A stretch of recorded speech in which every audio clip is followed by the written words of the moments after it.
코로나19 신규 확진자가 닷새 연속 세 자릿수를 기록했습니다. 네, 전국적으로 대규모 유행이 될 수도 있는 만큼 정부가 방역 조치를 강화했습니다. 먼저 정세균 국무총리 발언부터 듣고 자세한 얘기 취재 기자와 나눠보겠습니다. 의 경우 명부가 정확하지 않아 검사와 격리가 필요한 교인 및 방문자들을 신속히 추적하는 데 어려움이 있으며 교인들이 전국에 분포하여 다른 지역으로의 전파도 현실화되고 있습니다. 지난 광복절 광화문에서 열린 집회에 사랑제일교회와 관련한 확진자가 참석한 것으로 확인되어 추가적인 확산이 우려됩니다. 집회에 참석하신 모든 분들께서는 증상과 관계없이 가까운 선별진료소에서 반드시 검사를 받아주시기 바랍니다. 현 단계를 통제하지 못한다면 전국적인 대유행으로 급속히 확산될 수 있는 중대한 기로에 놓여 있습니다. 이에 정부는 감염 확산을 신속하게 차단하기 위해 수도권에 대한 사회적 거리 두기를 보다 강화하기로 결정하였습니다. 먼저 대상 지역에 기존 서울과 경기 지역뿐 아니라 생활권을 함께하는 인천을 추가하기로 하였습니다. 이들 지역에 대해서는 실내 50인 이상, 실외 100인 이상이 대면으로 모이는 모든 집합, 모임, 행사는 원칙적으로 금지됩니다. 또한 클럽, 노래 연습장, 뷔페, PC방 등 12종의 고위험 시설과 실내 국공립시설의 운영도 중단합니다. 특히 수도권 소재 교회에 대해서는 비대면 예배만 허용하고 그 외에 모임과 활동은 금지됩니다. 교계의 넓은 이해를 부탁드립니다. 이렇게 강화된 사회적 거리두기 조치는 내일 8월 19일 수요일 0시부터 적용됩니다. 이번 조치는 네, 이렇게 정 총리의 대국민 담화문을 듣고 오셨습니다. 자세한 내용을 금창호 기자와 다시 얘기 나눠보겠습니다.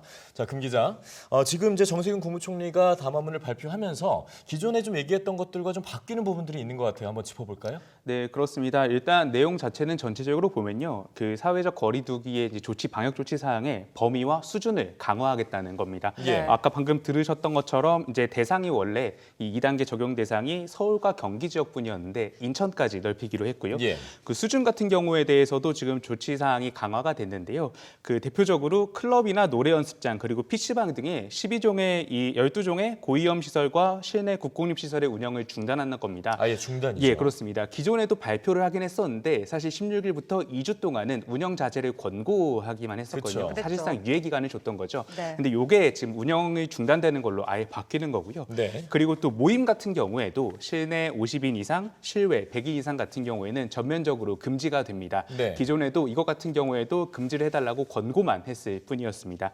그리고 또 특히 최근 좀 그 감염 확산이 심해지고 있는 교회에 대해서는 비대면 예배만 허용을 했고요. 또 그 외 모임과 활동 같은 경우에도 금지가 됩니다. 네. 이것과 더불어서 각종 스포츠 행사 같은 경우에도 이제 적용되는 지역에서는 관중 없이 치르게 되고요. 또 민간 공공기관 종사자들은 절반만 출근하고 나머지는 제 집에서 근무를 하게 됩니다. 네. 민간 기업 같은 경우에도 재택근무를 포함해서 근무 인원을 한정하는 방안이 권고가 되겠습니다. 예. 지자체도 방역 조치를 강화하고 있는데요. 경기도는 오늘 행정명령을 발동해서 경기도민과 경기도 방문자는 장소를 가리지 않고 마스크를 의무적으로 착용해야 한다고 밝혔습니다.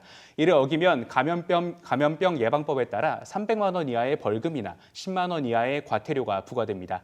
이 방역 수칙을 어겨서 확진자가 발생하고 이것 때문에 코로나까지 퍼지게 되면 그에 따른 검사 치료 비용에 대해서 구상권도 청구할 방침입니다. 네. 자, 지금 이렇게 얘기를 들은 것처럼 방역 수준을 높일 만큼 코로나19 확산세가 지금 심상치가 않거든요.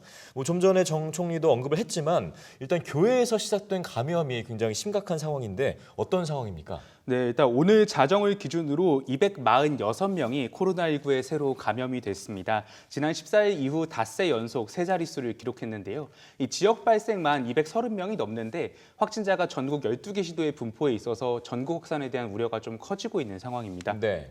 특히 수도권 감염이 심한데요. 어제 하루 서울에서 131명, 경기에서 52명이 코로나19 확진 판정을 받았습니다. 사실 이거는 교회의 영향이 좀 큰데요. 예. 서울 성북구 사랑제일교회 관련 확진자가 450명을 넘겼습니다. 네. 오늘 오전을 기준으로 이곳에서 시작이 돼서 전국으로 전파된 사례는 75건입니다. 예. 오늘 오전에는 또 서울 노원구 안디옥 교회에서도 15명이 코로나19에 집단 감염됐습니다. 네. 당장 오늘부터 개학하는 학교도 있어서 학내 감염이 상당히 좀 우려가 되는 수준인데 학생이나 교사 확진자 현황 현재까지 어떻게 파악이 됐습니까? 네, 사실 교육 현장의 코로나 감염도 지금 끊이질 않고 있거든요. 서울 같은 경우에는 지난 광복절 연휴 동안 초중고교 학생 20명과 교직원 3명이 코로나19 확진 판정을 받았습니다. 다행히 학교 대부분이 방학 중이어서 일부 학교를 제외하고는 교내 밀접 접촉이 거의 없었습니다. 이 고등학교 2곳에서 밀접 접촉이 발생했는데요. 이 검사 결과 모두 음성 판정을 받아 교내 감염은 발생하지 않았습니다. 예. 밀접 접촉이 발생한 학교 가운데 성동구 소재 고등학교는 오늘부터 2주 동안 원격 수업을 합니다. 경기도에서도 최근 2주 동안 코로나19 확진 판정을 받은 학생과 교직원이 30명 넘게 늘었습니다. 또 오늘 오전에는 부산 기계공업고등학교 학생 2명이 코로나에 감염된 것으로 확인됐습니다. 네. 이렇게 된다면 정상적인 등교는 점점 어려워질 것 같아요. 어떻습니까? 네, 그렇습니다. 사실 사회적 거리 두기 2단계에서는 유치원과 초등학교, 중학교에 나갈 수 있는 학생 수가 3분의 1로 제한이 됩니다. 고등학교는 3분의 2까지 나올 수 있습니다. 현재 방금 나온 담화에 따르면 이제 서울과 경기, 여기에 더해서 인천까지 이렇게 적용이 될 것으로 보이고요. 비수도권 같은 경우에는 유치원부터 고등학교까지 모든 학교에서 3분의 2가 학교에 갈 수가 있습니다. 지역사회 감염이 심한 곳은 아예 학교 문을 열지 못하고 오늘부터 원격 수업을 하기도 하는데요. 오늘 오전을 기준으로 경기도 파주시를 비롯해 서울 성북구와 강북구 등 6개 지역에 학교 798곳이 대상입니다. 그런데 지금 확진자가 지속적으로 나오고 있어서 실제 원격 수업으로 전환된 학교는 지금은 이보다 더 많을 것으로 보입니다. 유은혜 교육부총리는 위험지역 학원들에 오는 28일까지 휴원도 권고했습니다. 또 마스크 착용이나 거리 두기 등 방역 지침을 지키지 않으면 학원 규모에 관계없이 집합을 금지하거나 벌금을 부과할 예정입니다. 네. PC방이나 노래방도 밀폐된 곳이고 또 학생들이 자주 이용하기 때문에 위험한 곳이라고 할 수 있는데요. 학생들 되도록이면 이곳을 당분간은 이용하지 않는 것이 좋겠습니다. 네. 부득이하게 가야 된다면 QR코드를 반드시 찍어야 하고요. 마스크 착용 등 방역 수칙도 반드시 지켜야 합니다. 네, 대유행 위기라는 말이 나올 만큼 현재 지금 상황이 심각한 수준인데 아무래도 방역 수칙 준수, 개인 위생 관리 더 주의해야겠습니다. 오늘 얘기 잘 들었습니다.